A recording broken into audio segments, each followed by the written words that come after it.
రాష్ట్రంలో ఎండలు మండిపోతున్నాయి. రోహిణి కార్తెలో రోళ్లు పగిలేలా ఎండ దంచి కొడుతోంది. మధ్యాహ్నం రోడ్ల మీద వేడిసెగలకు వాహనదారులు అల్లాడిపోతున్నారు. సిగ్నల్ పడి బైక్ ఆగిందంటే పాదాలు మలమలా మాడిపోతున్నాయి.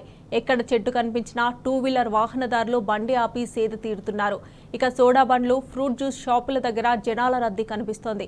అసలు మధ్యాహ్నం పూట ఇంటి నుంచి అడుగు బయటికి పెట్టే పరిస్థితి కనిపించడం లేదు. గత కొన్ని రోజులుగా రాష్ట్రంలో పగటిపూట అత్యధిక ఉష్ణోగ్రతలు నమోదవుతున్నాయి.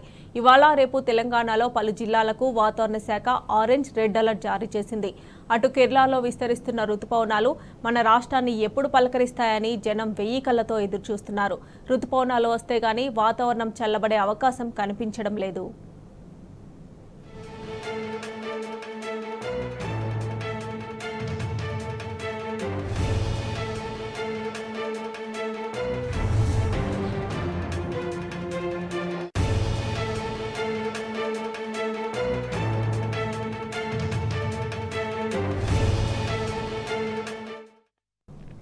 ఇక రాష్ట్రంలో ఎండలకు సంబంధించి మరిన్ని డీటెయిల్స్ మా ప్రతినిధి వంశీ లైవ్ లో అందజేస్తారు. వంశీ,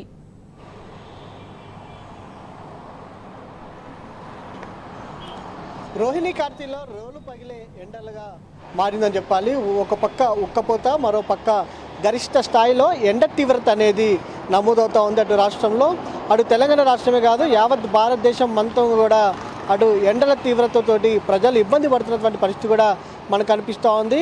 అటు ఉత్తరాది రాష్ట్రాలకు సంబంధించి చూస్తే మాత్రం మొదటిగా దాదాపుగా ఎండల తీవ్రత అనేది దాదాపుగా 50 డిగ్రీలకు చేరుకుందంటే ఎండలు దేశవ్యాప్తంగా కూడా ఏ విధంగా ఉన్నాయి అనేది కూడా మనం అర్థం చేసుకోవచ్చు. ప్రధానంగా ఏదైతే అటు దక్షిణాది రాష్ట్రాలకు సంబంధించి కూడా చూస్తే మాత్రం దాదాపుగా 45 డిగ్రీలకు పైగా కూడా ఉష్ణోగ్రతలు నమోదైనటువంటి పరిస్థితి కూడా మనకు కనిపిస్తూ ఉంది.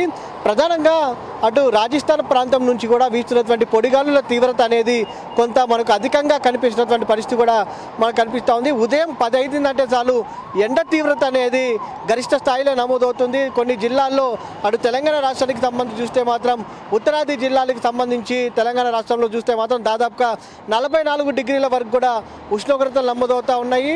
అటు ఏదైతే దక్షిణాది జిల్లాలకు సంబంధించి చూస్తే మాత్రం దాదాపుగా 42 డిగ్రీల వరకు కూడా ఉష్ణోగ్రతలు గరిష్ట స్థాయిలో నమోదవుతున్నటువంటి పరిస్థితి కూడా మనకు కనిపిస్తూ ఉంది. ప్రధానంగా ఏదైతే రాజస్థాన్ నుంచి వీస్తున్నటువంటి పొడిగాలుల తీవ్రత వల్ల కొంత ఉష్ణోగ్రతలు అనేవి గరిష్ట స్థాయిలో నమోదవుతున్నాయని కూడా వాతావరణ కేంద్రం చెప్పినటువంటి పరిస్థితి కూడా మనకు కనపడతా ఉంది. ప్రధానంగా రానున్నటువంటి 3 రోజుల పాటు కూడా తెలంగాణ రాష్ట్రంలో ఎండల తీవ్రత అనేది గరిష్ట స్థాయిలో నమోదవుతుంది. దాంతోపాటుగా ఉరుములు మెరుపులతో కూడినటువంటి వర్షాలు కూడా పడే అవకాశం ఉన్నట్టు కూడా వాతావరణ కేంద్రం చెప్తున్నటువంటి పరిస్థితి కూడా మనకు కనపడతా ఉంది. ప్రధానంగా ఉదయం పూట ఎండ తీవ్రత అనేది కొంత గరిష్ట స్థాయిలో నమోదైనా కూడా తదుపరి రాత్రిపూట మాత్రం కొంత ఉరుములు మెరుపులతో కూడినటువంటి వర్షాలు పడే అవకాశం ఉంది. ఈ ఉరుములు మెరుపులతోటి క్యుములోనింబస్ మేఘాలు ఏర్పడతాయి. అంటే భూ వాతావరణం వేడెక్కిన సందర్భంలోనే ఇలాంటి ఉరుములు మెరుపులతో కూడినటువంటి వర్షాలు కూడా పడే అవకాశం ఉంది. ఈ రోజు, రేపు, ఎల్లుండి రాష్ట్రంలో తేలికపాటి నుంచి ఓ మోస్తరు వర్షాలు కురిసే అవకాశం ఉంది. దాంతోపాటుగా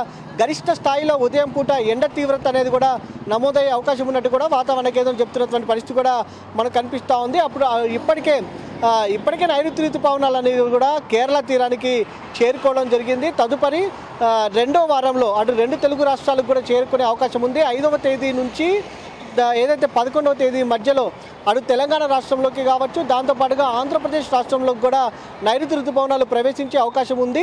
అప్పటి వరకు కూడా ఎండల తీవ్రత అనేది ఈ విధంగానే గరిష్ట స్థాయిలో నమోదవుతుంది. దడప సాయంత్రం పూట కొంత తేలికపాటి నుంచి మోస్తరు వర్షాలు కూడా అవకాశం ఉంది అని కూడా వాతావరణ కేంద్రం చెప్తున్నటువంటి పరిస్థితి కూడా మనకు కనపడతా ఉంది. ప్రధానంగా ప్రజెంట్ రాష్ట్ర వ్యాప్తంగా కూడా ఎండల తీవ్రత మాత్రం గరిష్ట స్థాయిలో నమోదవుతూ ఉన్నాయి.